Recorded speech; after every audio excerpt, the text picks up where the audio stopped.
Cada 25 de noviembre se conmemora a nivel mundial el Día Internacional de la Eliminación de la Violencia contra la Mujer. Hoy, desde Saludando, nos unimos también a este llamado mundial de entablar, de hacer, de unirnos en acciones, pues que ayuden a que cada día sean menos las mujeres que sufren violencia.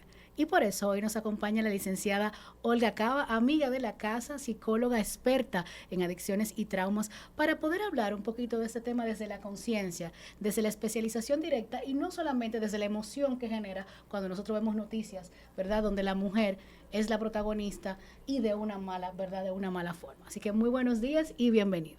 Buenos días, Dalma, y buenos días al público. Muchísimas gracias por recibirme nuevamente y aquí contenta de compartir en una temática tan importante como mencionas. Ya sabiendo de que hablamos, ¿verdad? Lo que vemos en las noticias es cuando la mujer sufre esa violencia física, pero también hay muchos tipos de violencia que la mujer está padeciendo y tal vez callada y en diferentes sectores, porque no es nada más la violencia contra la mujer, la de pareja. Puede sufrir violencia hasta en el trabajo sin uno darse cuenta. Así que vamos a ir hablando un poquito de todo lo que el tiempo nos ayude. Y para iniciar con esto, ¿cuáles serían esos factores que en la actualidad están desencadenando la violencia contra la mujer? Bueno, primero yo creo que podemos iniciar contextualizando un poco todo el tema de la violencia, ¿verdad? Sabemos que es toda aquella conducta que busca a través de acciones o de omisión dañar, controlar, instigar, molestar a otra persona con el fin o con la finalidad de hacerle daño.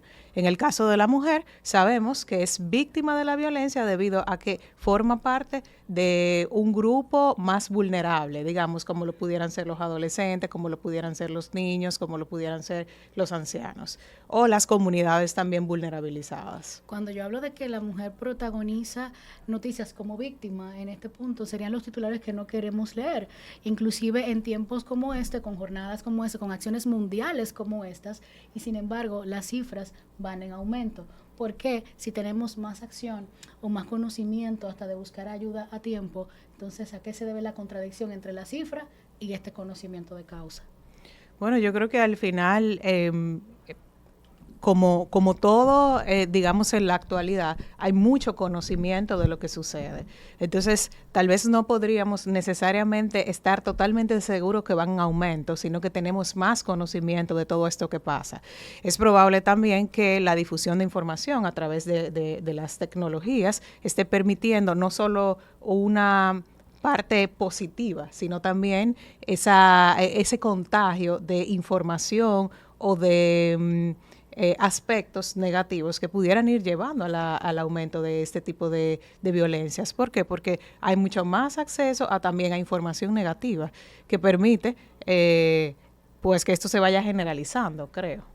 Hay comentarios que uno escucha como hasta el punto de que el hecho de que la mujer pues haya progresado, de que la mujer por estadística está haciendo pues está obteniendo más títulos profesionales que el hombre, en la casa está teniendo también un rol pues determinante, que eso también pues dependiendo de qué tan positiva es esa masculinidad, pues puede atentar también contra ese equilibrio.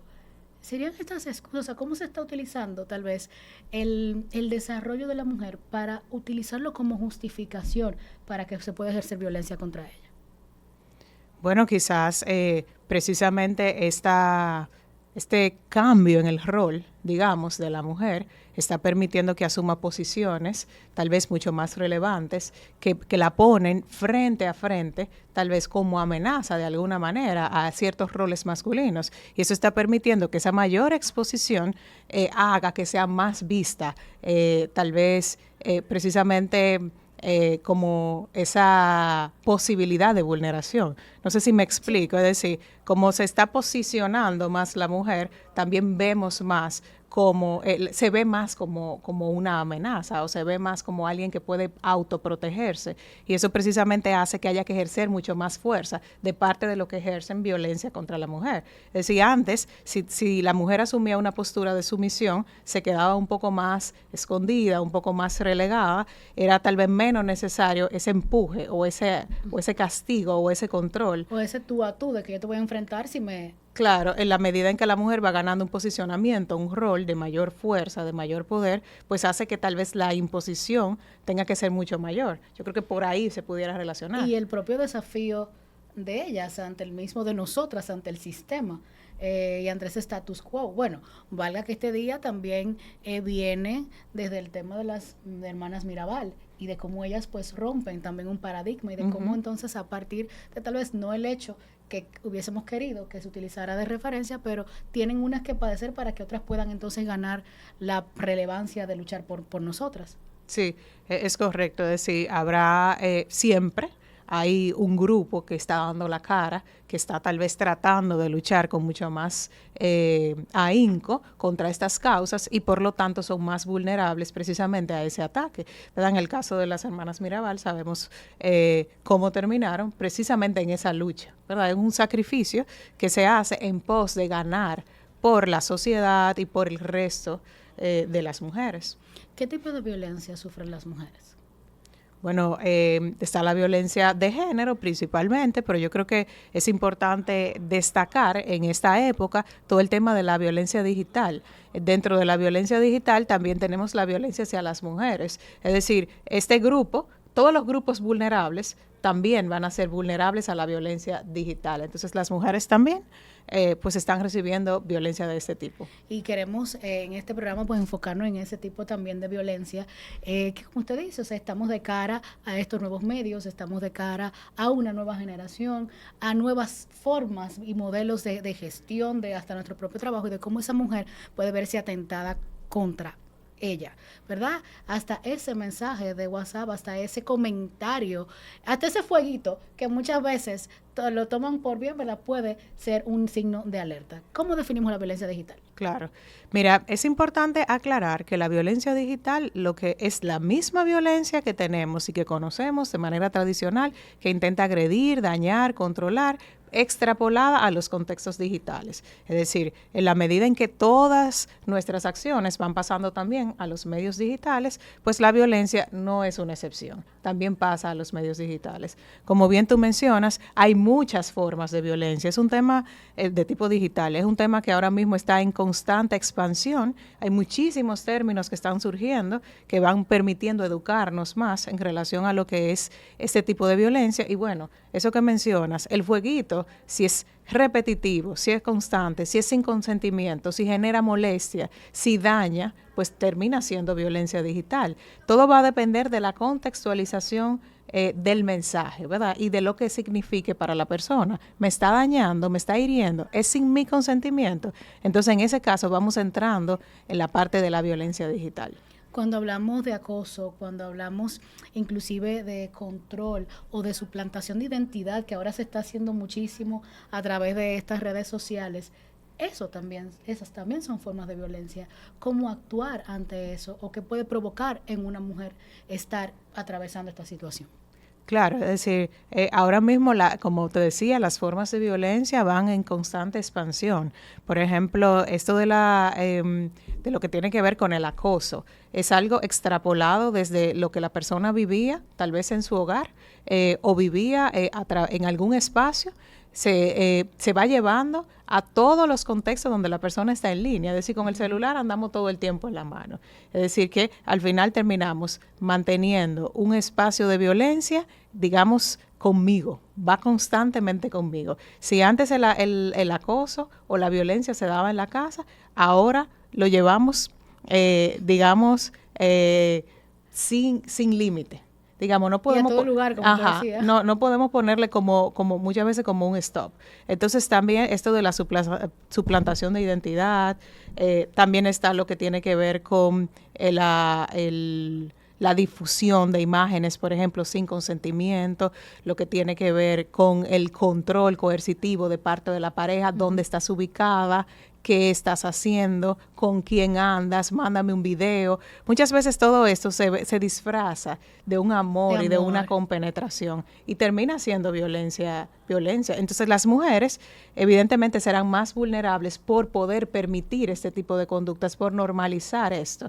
Quizá el hombre puede poner un poco más de límite o no normaliza tanto este control. Sin embargo, las mujeres pueden llegar a normalizarlo en una relación. Por esa confusión. Entonces, ¿cómo las mujeres también pueden desarrollar herramientas como de alerta, podríamos decir, o de gestión? O sea, cuando ese mensaje de WhatsApp, que es cada 15 minutos, ya me parece o me tiene que parecer extraño y no como que, ay, es que él me quiere tanto que me está dando seguimiento y se le enseñó a las amigas, tal vez orgullosa de eso, o sea, cuando te tiene que llamar la atención.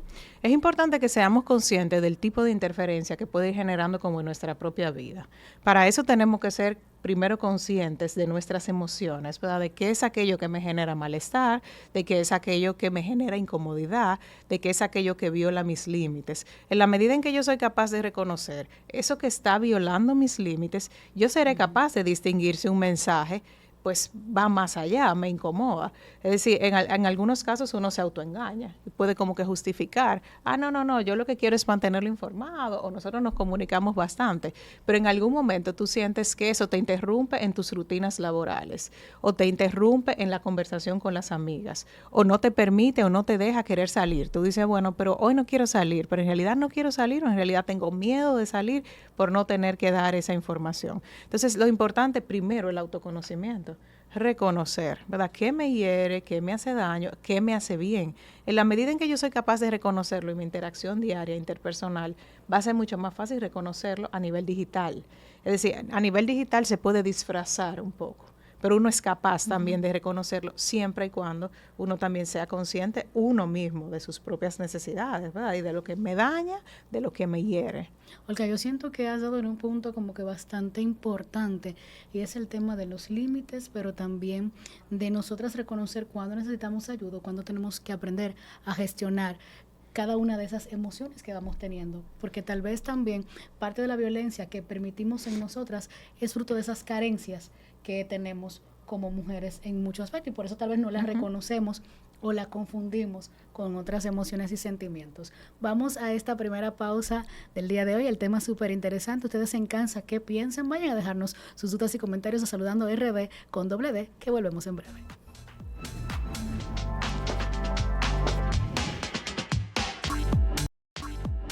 A ustedes gracias por mantener la sintonía con Saludando. Hoy unidos al movimiento mundial de conmemoración de la eliminación de la violencia contra la mujer. Y que no solo hablemos de esto hoy, 25 de noviembre, sino que esto sea una lucha diaria desde nuestras familias, desde nuestras amigas, desde nuestro entorno. Y era como decía antes de irnos a la pausa, también reconocer nosotras cuando necesitamos ayuda para poder gestionar todo lo que estamos viviendo y no permitir eso, porque muchas veces, ¿no crees, Olga, que estamos permitiendo violencia cuando podemos poner un stop a tiempo? Bueno, mira, es importante, este es un tema, como decíamos al principio, con una línea muy delicada, ¿verdad? La violencia siempre va a ser responsabilidad del acosador, del violento, ¿verdad? No va a ser responsabilidad de la víctima, pero sí es verdad que la víctima puede trabajar en la prevención. Tú sabes, podemos trabajar en educarnos mucho más, podemos trabajar en reconocer, ¿verdad?, qué es bueno y qué no es bueno. Es importante también aclarar, como mencionabas ahorita antes de la pausa, que muchas veces hemos integrado y normalizado formas de violencia porque en nuestra familia de origen había muchas correcciones que eran violentas, ¿verdad? Y que naturalmente, con la mayoría de las veces los padres tenían una intención buena de educar y de ayudar, pero muchas veces cruzaban esa línea de la violencia, ¿verdad? Y había gritos, había golpes, había tal vez insultos. Si crecemos en un ambiente como este, al momento de llegar a la relación de pareja, a la relación de amistad, a la relación laboral, tenemos integrada la idea de que en cierta forma es normal permitir un grito, en cierta forma es normal permitir una broma pesada o un insulto. Entonces, yo creo que va a ser importante, ¿verdad?, ese trabajo personal en el que nosotros podamos ir reconociendo qué es eso, que en su momento dañó, pero que ahora no queremos permitir, que en su momento vimos normal, pero que ahora ya no más. Sí, ese hecho de qué estamos normalizando o qué estamos romantizando también, o qué estamos haciendo para que nuestras redes se vean de una manera cuando realmente en casa o en el espacio en el que estoy no está siendo así. Correcto. En este punto, es en esa experiencia que tienes a diario, porque aquí estamos hablando, ¿verdad?, de lo que queremos que sea, o desde las dudas que ustedes nos expresan, desde lo que uno entiende como sociedad, pero ustedes están de cara a lo que sí está pasando, a esos pacientes que le llegan con realidades que a veces superan toda ficción y todo guión de cine. En este punto, ¿cómo afecta la parte emocional, hablando en el día de hoy de la violencia digital, esta violencia? Porque muchas veces tal vez entendemos, no es física ni es psicológica, pero cómo esto puede incidir en... Mira, es importante resaltar que el cerebro procesa la violencia digital de la misma manera en que procesa la violencia física, la violencia psicológica presencial, ¿verdad? Donde hay una hipervigilancia, donde hay una activación, ¿verdad?, de ciertas zonas del cerebro que indican peligro. Es decir, que la reacción emocional es totalmente similar e igual a la reacción a la violencia física y a la violencia psicológica que se da de manera presencial. Las características de este daño pudieran ser generar ansiedad en la persona, generar mucho miedo. Puede haber inclusive una confusión de la identidad, es decir, esto que yo estoy presentando o lo que está pasando en el entorno digital realmente soy yo. Entonces, en ese aspecto va a ser importante que podamos separar que eso que estamos recibiendo a través de las pantallas, a través de las redes, no necesariamente soy yo ni me define. Es decir, no sé si habrás escuchado por ahí, seguro que sí, algunos ejemplos de violencia digital en el que se utiliza información que la persona compartió hace muchísimos años, por ejemplo, en términos de artistas, en términos de políticos, donde hace 10 años la persona hizo un comentario en un contexto en particular y el día de hoy ese comentario es utilizado en la actualidad para hacerle muchísimo daño. Entonces, en la violencia digital será importante también contextualizar, ¿verdad?, y separar lo que es mi identidad de lo que en su momento pudo haber sido una acción en un medio digital. Y ahora con estos mecanismos como la inteligencia artificial, que se pueden crear tantas cosas para atentar y sin leyes que puedan regular por lo nuevo de todos estos formatos, ¿cómo entonces podemos también luchar contra este tipo de violencia? Sí, realmente ahora mismo estamos en una situación a nivel social un poco compleja, porque precisamente no tenemos leyes claras. Me imagino que los encargados de esa parte estarán trabajando a gran velocidad para poder pues definir las consecuencias que se pudiera tener a nivel legal con todo esto de la violencia. Es importante destacar que una de las características de la violencia digital es el anonimato, de manera que muchas veces no tenemos a quién juzgar, a quién buscar, sino que la persona está recibiendo un daño constante, pero no sabe de dónde viene. Aunque la realidad es que la mayoría de las veces viene de alguien que se ha conocido presencialmente, pero muchas veces no se sabe. Entonces, trabajar en la prevención tiene que ver mucho con poder cuidar mis espacios digitales. ¿Qué es recomendable? Cuidar qué comparto. Es decir, toda la información que yo comparta a nivel público puede ser luego utilizada en otro contexto. Entonces, vamos a cuidar lo que compartimos, vamos a cuidar nuestra intimidad. Y es verdad que tiene que haber naturalmente una libertad de compartir lo que uno quiere, pero también tiene que haber una precaución, como la tenemos en la vida real. Tenemos libertad en la vida real, pero también nos cuidamos. También cerramos las puertas cuando hay que cerrarlas. Entonces, a nivel digital va a ser necesario que comencemos a entender que hay que cuidar muchísimo más nuestra información. En términos de la inteligencia artificial, pues bueno, es un mundo que se abre por ahí, hay muchísima manipulación de video, muchísima manipulación de imagen, que tendremos que estar audio, es terrible. Como niños, aprendiendo todo, a detectar, a cuidar, a poner límites, a cerrar cuando hay que cerrar.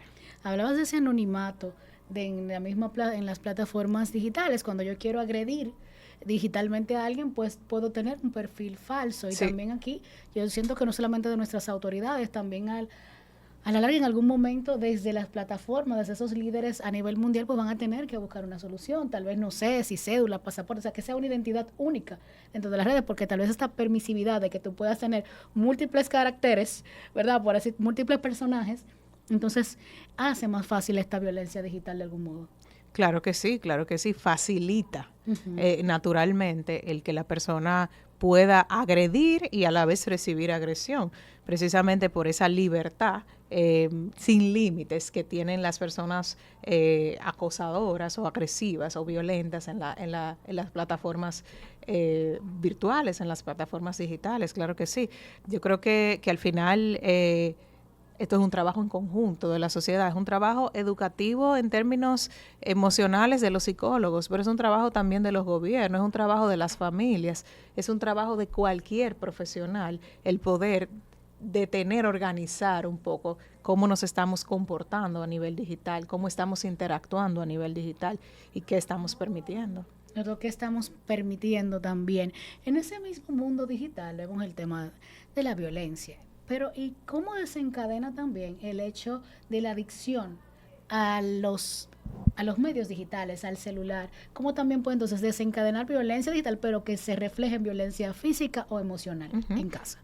Claro, es un excelente punto. Es decir, no podemos hablar todavía, ¿verdad?, de causalidad en términos de que la adicción a redes sociales cause el que yo reciba luego violencia digital, para nada. Pero sí podemos correlacionar bastante las temáticas. ¿Por qué? Porque una persona que tiene una adicción a redes o a las tecnologías se expone más. Una persona que tiene adicción a redes busca mayor validación. En la medida en que me expongo más y busco mayor validación, yo voy a ir subiendo niveles. Entonces, en la medida en que subo niveles, corro más riesgo de ser atacado porque me expongo más. Igual, luego, para el momento de poner límites, también me cuesta más. ¿Por qué? Porque como tengo esa dependencia constante a las pantallas, no soy capaz de salirme un poco del contexto. Por ejemplo, si hay una temática que está sonando mucho y está hiriendo por algo de mi persona, siendo, por ejemplo, una figura pública, un artista o lo que sea, si yo soy capaz de retraerme un poco del medio digital, me puedo proteger. Pero si yo tengo una dependencia a esto, soy incapaz de poner algún límite, alguna protección. Entonces yo creo que va muy relacionado a una mayor exposición y a una mayor incapacidad de poner límites que tienen las personas que tienen una compulsión con las tecnologías. En este punto, y volviendo al hecho de compartir cosas, casos y cosas a través de las plataformas o a través de un mensaje de WhatsApp, fotos íntimas, los jóvenes lo hacen mucho sin saber tal vez la repercusión, como usted decía, hacia futuro o cómo lo hacen. Incluso hemos visto famosos que ya han tenido temas hasta legales por el mismo tema de compartir temas íntimos, mensajes, conversaciones, videos. Sé cómo también incide en ese hecho de la violencia y que siempre le cae mayor a la mujer. Claro, mira, es un punto importante toda la parte también de los niños, los adolescentes, las niñas, las adolescentes, por la baja percepción de riesgo que tienen de lo digital. Es decir, es probable que en tu casa o en las diferentes casas se le diga a las chicas, tienes que protegerte, cuidado si sales. Pero al momento en que se trancan en la habitación con un celular, con una computadora, no hay tanta prevención. Entonces parece que están viajando el mundo. Claro. Y conectando con el mundo. Y parece que el riesgo es menor, ¿verdad? Pareciera que no van a estar en peligro, pero están precisamente en bastante peligro por todo lo que tiene que ver con la violencia digital.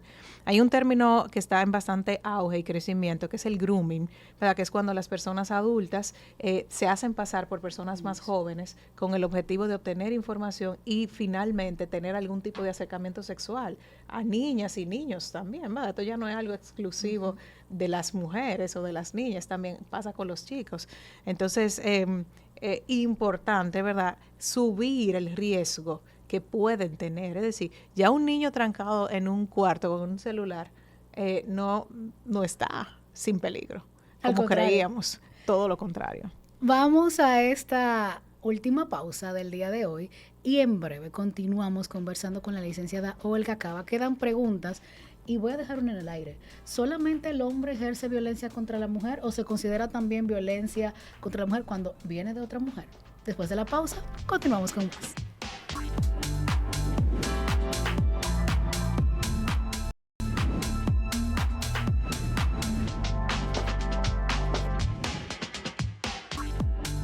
Gracias por mantener la sintonía y recuerden que cada día vengo vestida regiamente apta para todos ustedes. Gracias a Vicky Modas, ubicada en el segundo nivel del Hospital Metropolitano de Santiago. Ahí en pantalla están viendo sus datos para que llamen y en las redes sociales pueden ir a ver cada pieza, como esta que tengo hoy. Continuamos con la licenciada Olga Cava. Antes de irnos a la pausa, preguntaba que si la violencia es únicamente, cuando hablamos de violencia contra la mujer, pensamos en que el hombre es el que ejerce esa violencia. Pero se puede dar que la mujer contra otra mujer ejerce violencia y se considera como violencia contra la mujer igual.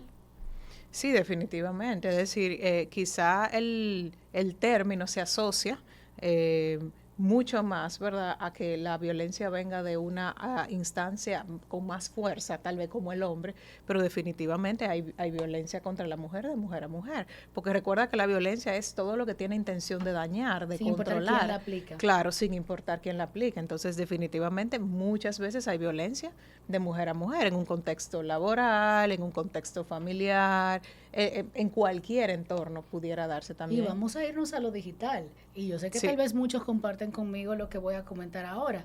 Es increíble ver que los comentarios más machistas, los comentarios más dañinos o los comentarios que hieren más a otra mujer son hechos por mujeres. Uh-huh. Sí. Entonces, al final, estamos ejerciendo violencia, pero queremos que contra nosotras, entonces, no se tenga. ¿Cómo logramos ser coherentes en esto como mujeres? Porque muchas veces yo digo, a veces las mujeres, la lucha no es a veces contra los hombres, sino entre nosotras mismas poder unirnos desde la genuinidad, pero la realidad, uh-huh, no solamente para redes sociales. Uh-huh. Sí, claro, la realidad es que se percibe una mayor, muchas veces crítica, una mayor dureza en los comentarios, en las atribuciones que se hacen en las redes sociales de parte de las mujeres. La realidad es que esto pudiera estar mediado por muchos aspectos, como que, por ejemplo, quizá las mujeres estén usando más las redes sociales, más que los hombres, o sean más expresivas, o tengan más capacidad de comunicación. Es decir, una afirmación radical no podemos hacer de que son más las mujeres, pero lo que se está viendo, y de primera impresión, parece que son las mujeres. Incluso hombres diciendo, pero ¿cómo es que las mujeres son las que más?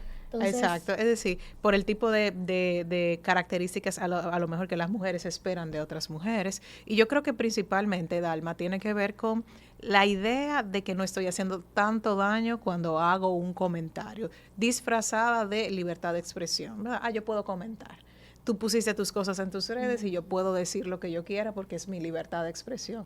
Pero la libertad, cuando se convierte en daño o cuando tiene intención de herir y de dañar, pues yo creo que pierde su sentido original, ¿verdad? De hacernos libres, de expresarnos. Entonces, definitivamente tendríamos que trabajar en cuidarnos más entre nosotras, ¿verdad? Y esa sororidad, claro, pasar de, yo digo, desde la tendencia al uh-huh, diario vivir, de uh-huh, que se hagan acciones, no únicamente en las palabras bonitas y en las fotos bonitas de las redes sociales. Claro, claro. Y un poco también reducir las expectativas que tenemos en torno a lo que la gente presenta en las redes, ¿verdad? Algunas veces somos como irrealistas, esperando perfección o esperando siempre que sea todo lo correcto. Lo que hay en las redes es un reflejo de la realidad y la realidad no es perfecta. Es decir, entonces alguna vez esperamos que lo que se extrapole a las redes sociales sea perfección, uh-huh, y por eso la gente suele ser tan crítica, suele ser tan dura. Y que tampoco tienes el derecho de serlo. O sea, es como lo mismo, es como el mismo círculo. Recientemente vamos a tomar los casos de artistas para tener el reflejo, uh-huh, y atacaban que si tenía celulitis, que si no, pero al final, señores, somos humanos. Pero uh-huh, ¿quién está haciendo el comentario de la celulitis? A veces uh-huh, los hombres ni se fijan, uh-huh, en que tiene celulitis, uh-huh, somos nosotras. Uh-huh. Entonces también eso es violencia como nos dice el experto. Entonces vamos con el primer mito del día de hoy. Vamos a nuestro segmento mitos y realidades. Usted tiene la misión de decirnos qué tan cierto o qué tan falso son estas cosas que se dicen por ahí. Sí, si claro, no hay contacto físico, no es violencia. Eso es totalmente un mito. Es lo que hemos venido hablando el programa completo. La violencia física es una forma de violencia, pero tenemos la violencia psicológica que se extrapola también a los contextos digitales. Entonces, definitivamente, lo físico es solo una parte. Tenemos un gran campo de violencia a través de lo emocional, a través de lo psicológico, a través de lo digital. Entonces, para nada, solamente lo físico. Bloquear a alguien es inmaduro. Para nada, es una forma de protección, es una forma de prevención, es una forma de yo elegir qué quiero recibir y qué es sano para mí. Si en algún momento yo tengo que bloquear a alguien porque eso me hace bien, el bloqueo es similar a un límite en la vida real. Es decir, es tal cual. Un bloqueo es un límite. Yo no te estoy haciendo daño a ti por bloquearte. Uh-huh. Yo estoy protegiéndome a mí. Entonces, para nada es inmaduro. Totalmente una señal de protección cuando sea necesario. Y válido. Uh-huh. La víctima siempre pudo evitarlo siendo más cuidadosa. No es correcto. No es correcto. Es decir, muchísimas veces la gente es decir, la violencia es precisamente pasar por encima Es decir, la mayoría de las veces, por no decir el 100% de las veces, la persona no está buscando esto, no está buscando ser dañada, ser violentada. Sencillamente hay alguien que se antepone por encima e irrespeta a otro. Entonces, no es que yo me lo busque, es que hay alguien que abusó. Ahora, que luego yo puedo trabajar en protección, en prevención, sí es verdad. Es decir, que algunas veces hay cosas que ya yo he podido anticipar. Tú sabes, hay algo que ya yo puedo prevenir. ¿Por qué? Porque ya ha pasado, porque ya lo he visto, porque ya me lo han dicho. Entonces, en ese caso, ¿verdad?, trabajamos en la prevención, pero de ninguna manera es responsabilidad de la víctima. ¿Cómo buscar ayuda a tiempo? Y lo que hablábamos ahorita, cuando el fueguito pasa de ser un simple comentario normal a convertirse en una señal de acoso o de violencia digital, y cómo no quedarse calladas y hablar sin importar la edad. Uh-huh. Claro, cuando acceder a los entornos digitales me está generando de por sí ansiedad, me está generando preocupación, cuando ya tengo de alguna manera una pérdida un poco ahí del control de mi propia identidad dentro de las redes, esto es señal de que hay algo, ¿verdad?, que no está funcionando bien. En la medida en que yo puedo percibir mi propio malestar al acercarme a los entornos digitales, entonces yo tengo que reconocer que hay algo que no está funcionando. ¿Qué va a ser importante? Nunca quedarse callado, no aislarme, no restarle importancia a lo que está sucediendo. Si hay algo que está pasando en mi entorno digital, yo lo comento, yo lo comparto, yo lo hablo fuera de.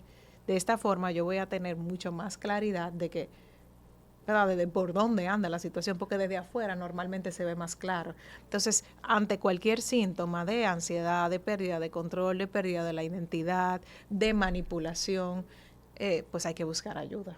Hay que buscar ayuda con la gente cercana a mí, hay que saber poner límites a esos espacios digitales y en el caso de que sea necesario que se salga un poco más de control, pues buscar ayuda profesional.